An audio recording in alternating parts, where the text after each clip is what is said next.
Then I took a smidge and applied it down there. This one's wife. Archie lives in the United Kingdom with his mum. Hello, I'm H.G. Tudor. One of the biggest controversies that surrounds the Sussexes relates to the children. And I pose the question, is it all a hoax? In a video released a couple of days ago. And accompanying that video, I invited your input as to what you think about this situation. I provided you with 4 options. The children exist and she gave birth to them. The children exist but they were born from surrogates. The children do not exist. Or you could state that you were undecided. Over 13,000 people have voted. 4% think that this one's wife gave birth to the children, so they exist. 10% are undecided. 16% think the children do not exist. 70% believe the children exist, but they were born from surrogates. Accordingly, the overwhelming outcome was that you believe that the children were born from surrogates. But I observed in the comments that an alternative option was put forward, stating that the first child, namely Archie, is Harry's from another woman and lives in the United Kingdom with her. And I thought that it would be constructive and insightful to consider this as a possibility vis-a-vis how a narcissist would react to that and how this suggested option would fit into the dynamic between Harry and this one's wife. The suggestion, therefore, is that Harry has had a child with another woman, presumably someone who is British, and because she has remained in the United Kingdom, Archie has remained in the United Kingdom. And it was also suggested this is why Harry wants to come to the United Kingdom so that he can visit this child. Archie was born on May the 6th, 2019. I appreciate that there are some discrepancies around the whole birth scenario, but if we take that as being his birth date in and around May the 6th, 2019, that means that his conception would be somewhere around August 2018. This was just a few months after this one's wife and Harry were married on May the 19th, 2018. This would mean that if Harry had a child with another woman, he would have been unfaithful just mere months after marriage. Now, this can happen.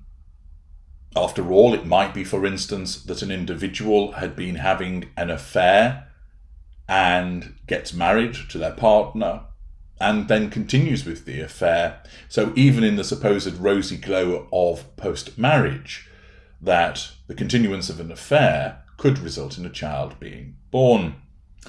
There's no suggestion, however, that Harry was engaging in an affair, and given the fact that he was involved with a narcissist, one would find it rather hard to believe that he would A, do that, and B, actually have the time to be conducting an affair, given the fact that this one's wife would have been monopolising his time, because that's what narcissists do, particularly in the early stages of the relationship. It seems unlikely to my mind that Harry would have been unfaithful so soon after marriage because, 1, his loved up status with regard to this one's wife. Irrespective of what people might think about the whole dynamic, it's clear that he does love his wife, and particularly so in the rosy glow surrounding marriage, and therefore why would he cheat so soon after marriage? Secondly, he would actually still be in the golden period, or if it had been a shorter one, there would have been a respite golden period because of the wedding. Accordingly, this means that this one's wife would have been treating him well, which would mean why would he stray and go elsewhere? It's likely she would have been giving him plenty of spicy poontang, praising him, etc., and therefore everything would have seemed wonderful to him. This would reduce the likelihood of him wanting to go and stray. Thirdly, it's highly likely that this one's wife was with him a lot of the time, and therefore when would he actually find time to go and see somebody else? She would be monopolising his time as a consequence of the need to control him, the need to draw fuel from him, and the fact that he was still in the golden period. Based upon that narcissistic dynamic, I find it extremely unlikely that Harry would actually go and have a child with somebody else. Nevertheless, for the sake of this hypothesis, let's assume that that is what had happened, that he cheated and a child was born with another woman.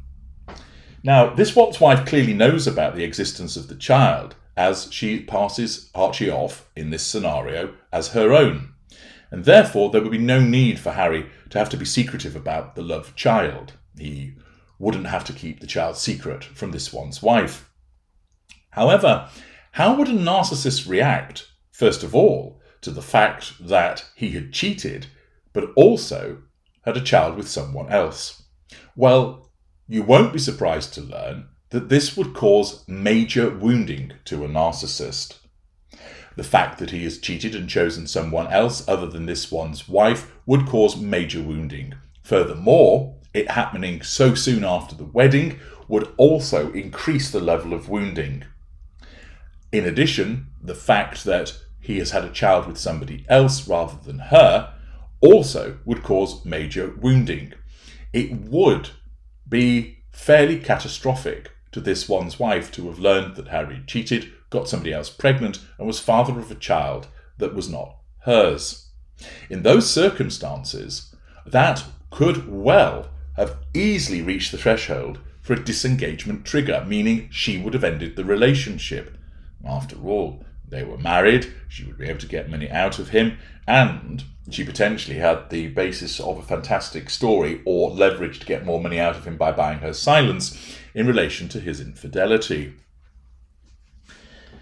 However, that hasn't happened.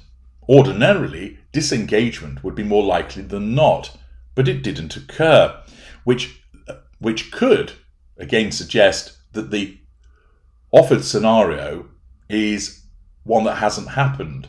Because if Harry had had a child with somebody else, then once this was discovered by this one's wife, she would have ended the relationship with Harry, and the fact that she hasn't tends to suggest that this scenario hasn't occurred. But let's continue to work with it to see it through. Why would a narcissist stay with the intimate partner primary source when they've caused such major wounding by the commission of infidelity and having a child outside of the marriage? It would take a massive benefit, and here is where it gains a degree of credence, because remaining married to Harry with the status, the wealth, the cachet, the network, all would possibly prove such a sufficient benefit to this one's wife that her narcissism, whilst she would still be massively wounded by his infidelity, etc., the narcissism would not cause disengagement to occur, but rather would deem that all of these aspects, considerable residual benefits, were worth holding on to and not disengaging from. Furthermore, the narcissism could utilize his infidelity as a means to gain leverage over him for the purposes of control. I will stay, I will pass the child off as ours, but here are my terms.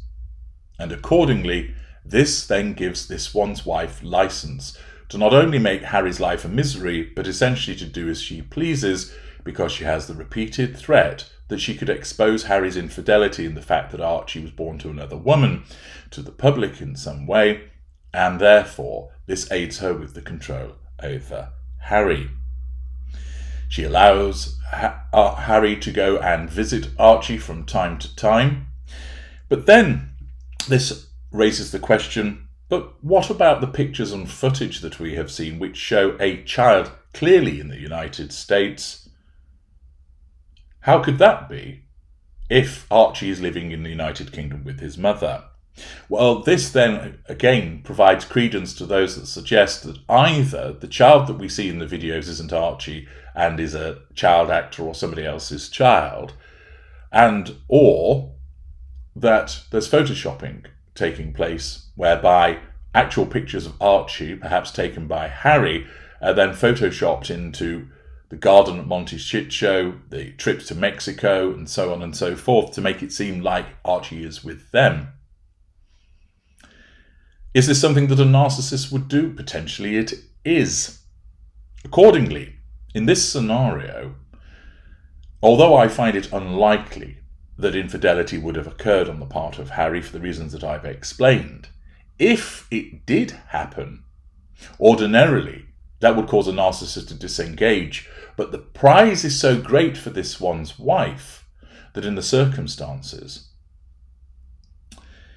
it might just prove something whereby she would, after of course dragging him over the coals, allow the relationship to continue because it gives her carte blanche to repeatedly bring it up for the purposes of asserting control over Harry and essentially using it as a big stick to beat with him repeatedly. An alternative on this scenario with regard to the fact that Archie lives in the United Kingdom with his mother is one whereby we remove the infidelity aspect, and therefore the scenario is thus: a surrogate based in the United Kingdom was used, but she decided to keep the child. In this scenario, no infidelity needs to have occurred, and therefore we don't have the same concerns in respect of how would Harry go about it, given the fact that they were in the golden period and she was monopolising the time. And also, this wouldn't cause massive wounding because this one's wife has consented to it. She's agreed to this arrangement. Indeed, she would see it as advantageous to herself to have a child, which she could then utilise in terms of titles, etc., etc. Thus, we remove the infidelity aspect, which removes the potential for wounding, etc. And what we're left with is a child born to another person with this one's wife and Harry's approval, but she doesn't offer up the child. Harry wants to maintain a connection with the child. This, however, would pose a bone of contention between him and this one's wife. Given that the child is his and he wants to maintain a connection, because of the absence of emotional empathy on the part of the narcissist would just jettison the child because the child serves no purpose. Because, in this scenario, this one's wife hasn't got the child to use as a prop, the child has stayed in the United Kingdom. Therefore, the child is of no use to her. She has no emotional bond with the child, no emotional empathy for it, and her narcissism sees no purpose for the utilisation of the child, therefore it should be jettisoned. Accordingly, Harry wanting to maintain a relationship with the child would then threaten this one's wife's control over him, resulting in repeated threats to control and consequent devaluing behaviour by her towards him. However, once again, it provides this one's wife with leverage. I'll allow you to go and see the boy, however these are my terms, and therefore she holds this over Harry, and this allows her to extract what she requires vis-à-vis the prime aims. How then would one explain the children in the United States? Well, why would you bother? And this is where it becomes somewhat peculiar. You might think, okay, there's supposed footage of Archie in the United States and on trips and so forth. How can that be? Well, again, the simple answer would be it's the utilisation of a child actor, somebody else's child, or photoshopping to make it seem like he's there when actually he's not. But then it runs into a problem. What's the benefit to this one's wife of then suggesting the secret child is with them? It would actually be far easier just to keep the child completely secret. Harry goes to visit the child. This one's wife utilises this arrangement as leverage over Harry, and then she doesn't have to parade to the outside world that there is a child with all of the Photoshop allegations and so on and so forth. It would be far easier to do that than try and maintain that there is a child living in the United States. Furthermore, as I've just explained, this one's wife would have no interest in this child because it's not hers, she has no emotional empathy, and therefore it wouldn't make sense for her to then try and portray this hidden child, born through a surrogate but kept in the UK, as hers. It makes more sense, of course, to have a child born by a surrogate that she is seen with, or that she produces content in relation to. But it would be far easier for the narcissist to allow the secret arrangement to remain in place and make it seem as if she has, and therefore her childless state continues, and she can utilise the arrangement as leverage over Harry. I thought it would be interesting to take those two scenarios whereby it has been suggested that Archie has come from another woman, in one scenario infidelity, in another surrogacy, and that he actually lives in the United Kingdom rather than, if he had been born for a surrogate, handed over to the Sussexes. I thought it would be useful to look at those scenarios within the context of its applicability in terms of the evidence, but also in relation to how we understand the narcissistic dynamic to unfold. It seems to me that the likelihood of this is unlikely, but I'll invite you to provide your comments as to why you think, if you do, that this is a likely outcome. I note that a number of you believe that that's what's happened, that Harry has had a child with another woman and Archie lives in the United Kingdom. I'd be interested if you maintain that after having listened to what I've said, what your evidence is for that, vis-a-vis the suggestion of itself and also what I've commented in terms of the narcissistic dynamic. Let me know your thoughts in the comments section. I'm HG Tudor. Thank you for listening.